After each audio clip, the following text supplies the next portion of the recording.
1947 की कहानी सिर्फ तारीख नहीं, ये जख्मों, कुर्बानियों और उम्मीद की कहानी है। जब इंडिया और पाकिस्तान आज़ादी के दहलीज पर खड़े थे, तब सब कुछ बदलने वाला था। ब्रिटिश हुकूमत खत्म हो रही थी, लेकिन सत ही एक नया फैसला हुआ, तकसीम का फैसला। सरहद की एक लकीर खींच दी गई, शहर दो हिस्सों में बंट गए, घरों के दरवाजे बैंड हो गए, लोग अपनी पहचान, अपनी मिट्टी, अपने प्यारों को छोड़कर निकल पड़े। रेलगाड़ियां सिर्फ मुसाफिरों को नहीं, कहानियों को लेकर चल रही थीं। कुछ उम्मीद की, कुछ खौफ की। आजादी का दिन आया। 14 अगस्त को पाकिस्तान ने नई सुबह देखी। 15 अगस्त को इंडिया ने अपनी रोशनी महसूस की। झंडे बुलंद हुए, लेकिन हवा में खुशी के साथ आंसुओं की नामी भी थी। इस तकसीम ने लाखों जिंदगियां बदल दी। दोस्ती दुश्मनी में बदल गई, मगर दिलों में कहीं ना कहीं एक याद रह गई कि हम कभी एक थे।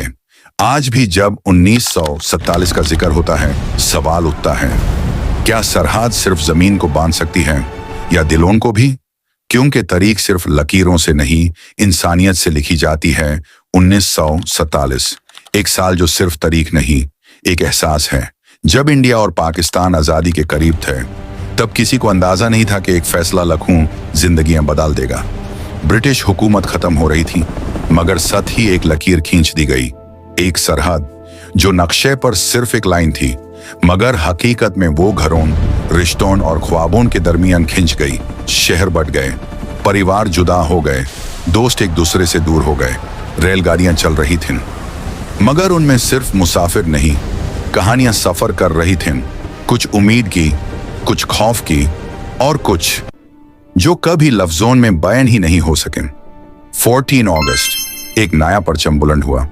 15 अगस्त एक नई सुबह का आगाज हुआ। आजादी मिली, मगर किस कीमत पर? आंसू भी थे, तकलीफ भी थी, लेकिन एक उम्मीद भी थी कि नई नस्लें बेहतर मुस्तकबिल देखेंगी।